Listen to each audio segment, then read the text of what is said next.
आपातकाल ये शब्द ट्रेंडिंग में है आजकल। संसद सत्र के शुरुआत से ही ये शब्द सियासत में गूंजने लगा है। सत्र शुरू होने से पहले ही प्रधानमंत्री ने सबसे पहले आपातकाल को लेकर ही कांग्रेस पार्टी पर निशाना साध दिया। और आज की तारीख याद कर लीजिए, मेरे पीछे देख लीजिए, बड़े बड़े अक्षर में लिखा है आपातकाल। और तारीख पर गौर करिए, 25 जून 1975, ठीक 50 साल पहले जो हुआ, उसको लेकर आज भी बीजेपी कांग्रेस पर हमलावर है। क्यों हमलावर है, सुनाइए।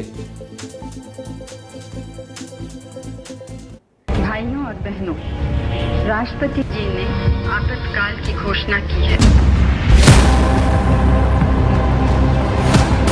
लोकतंत्र पे काला धब्बा लगा दिया गया था।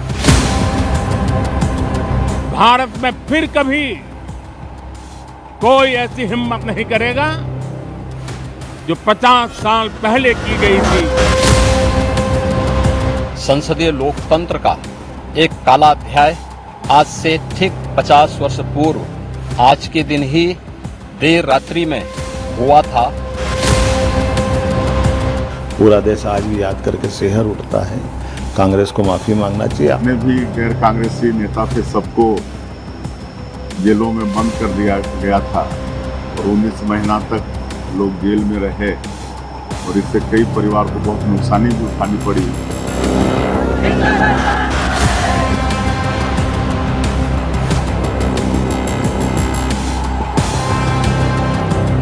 कांग्रेस के साथ इंडी गठबंधन का हिस्सा होकर के आपातकाल के खिलाफ लड़ाई लड़े, जो उनका हिस्सा बने हैं वह आत्मचिंतन करें, आत्ममंथन करें।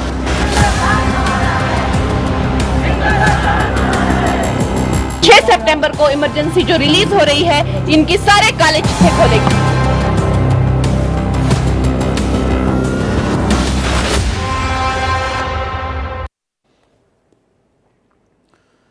देखिए, प्रधानमंत्री बैक टू बैक ट्वीट कर रहे हैं, मुख्यमंत्री बोल रहे हैं, कई राज्यों के मुख्यमंत्री बोल रहे हैं, उप मुख्यमंत्री बोल रहे हैं। इसलिए आज सीधे मुद्दे की बात में आपातकाल के विषय पर बात करना और उसका विश्लेषण करना जरूरी है। आज 50 साल बाद भी क्यों इस दिन को याद किया जा रहा है और क्यों संविधान की जो डायरी लेकर विपक्ष के नेता पहुंच रहे हैं, इसके आधार पर प्रधानमंत्री मोदी उन पर निशाना साध रहे हैं, यह सब कुछ समझना हो तो अब 1 घंटे जुड़े रहिएगा। देश प्रदेश में क्या क्या हुआ है और कौन सी खबर जानना आपके लिए बहुत ज्यादा जरूरी है, ये सब कुछ बताऊंगा मैं अगले 1 घंटे सीधे मुद्दे की बात में। और कैसे संसद में इसे लेकर हंगामा मचा हुआ है, कैसे कांग्रेस निशाने में आ गई है, ये सब कुछ बताऊंगा। जिस कांग्रेस पार्टी के लगाए आपातकाल से पूरा देश सिहर उठा था, पीएम मोदी से लेकर सीएम डॉक्टर मोहन यादव तक यही तो कह रहे हैं कि 50 साल बाद यही कांग्रेस पार्टी आज सत्ता से बाहर है। संविधान पर हमला हो रहा है, लोकतंत्र खतरे में है, ये कह रहे हैं। तानाशाही नहीं चलेगी। आज भी राहुल गांधी और अखिलेश यादव ने हाथ में संविधान लेकर ही शपथ ली। ये दोनों तस्वीर देख लीजिए, ये दोनों तस्वीर बड़े ध्यान से देख लीजिए। राहुल गांधी रायबरेली से सांसद पद की शपथ ले रहे हैं और समाजवादी पार्टी के मुखिया अखिलेश यादव कन्नौज से सांसद पद की शपथ ले रहे हैं। और दोनों के ही हाथ में क्या है? संविधान है। सीधे मुद्दे की बात, बस इसलिए बीजेपी इनको याद दिला रही है तानाशाही क्या है, तानाशाही किसे कहते हैं।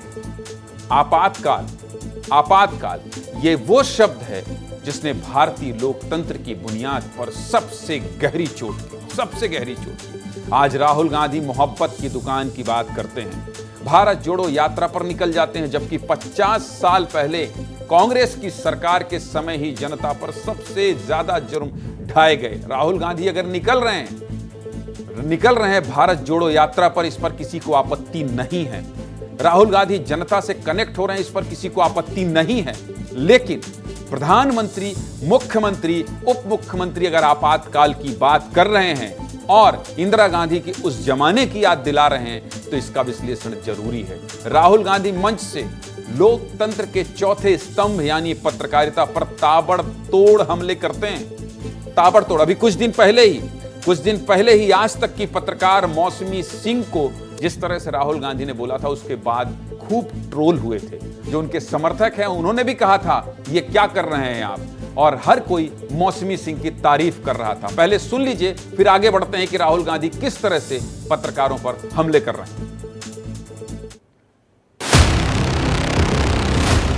अच्छा, एक नई बात चली है, पता नहीं आपने सुना नहीं सुना। उन्हीं चमचों के साथ इंटरव्यू में एक चमची पूछती है, नरेंद्र मोदी जी आप में इतनी ऊर्जा कहां से आती है? ऐसे मैं आपसे शर्त लगा लेता हूं कि प्रेस वाले आज सब सवाल पूछेंगे, आगे पीछे दाएं बाएं, यात्रा, सचिन पायलट, अशोक गहलोत, सब पूछेंगे। प्रेस वालों, आपसे भी एक शिकायत है, मेरे से आप हार्ड क्वेश्चन पूछते हो, न्याय योजना कहां से पैसा आएगा, कैसे होगा, और नरेंद्र मोदी जी से साहब आप आम कैसे खाते हैं? जितना ये मीडिया वाले चिल्लाएंगे ना, उतना ही मुझे लगेगा ये बिल्कुल सही काम कर रहा हूं, और करो।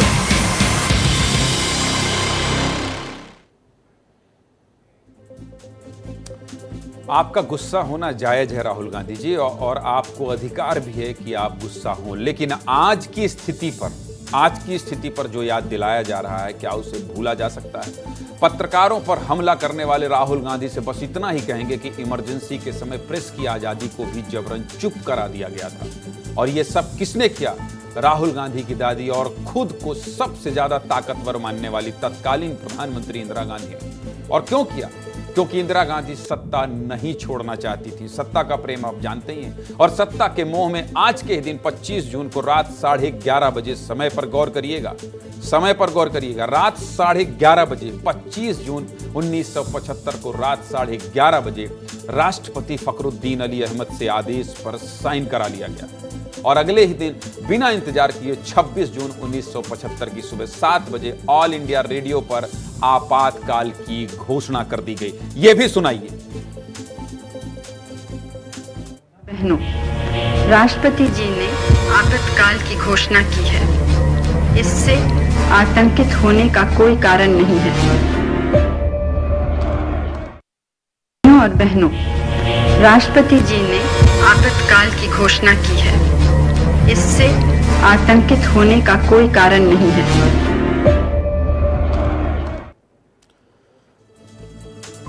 ये एक वो लाइन थी जिसके बाद, बस इसी के बाद देश में इमरजेंसी लागू हो गया। आपातकाल 25 जून 1975 से 21 मार्च 1977 तक रहा। ये 21 महीने भारतीय इतिहास के सबसे बुरे दिन में गिना जाता है। आंतरिक अशांति को आधार बनाकर आपातकाल लागू कर दिया गया। नागरिकों के मौलिक अधिकार स्थगित कर दिए गए। विपक्ष के नेताओं को गिरफ्तार कर जेल भेज दिया गया। इमरजेंसी के समय जेल जाने वाले वरिष्ठ पत्रकार राम बहादुर राय ने इमरजेंसी लागू होने के उस रात की कहानी सुनाई है। आज जब आपातकाल का जिक्र हो रहा है, तो आपातकाल के उस दौर में कौन लोग थे और क्या हालात थे, ये सुनना चाहते हैं? सीधे मुद्दे की बात कि उस समय क्या स्थिति थे, पहले वो सुन लीजिए, उसके बाद आगे बढ़ते हैं। सुनाइए राम बहादुर राय ने क्या कहा। सच ये है कि इमरजेंसी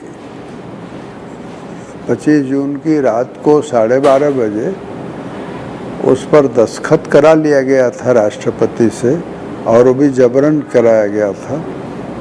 लेकिन 26 जून की सुबह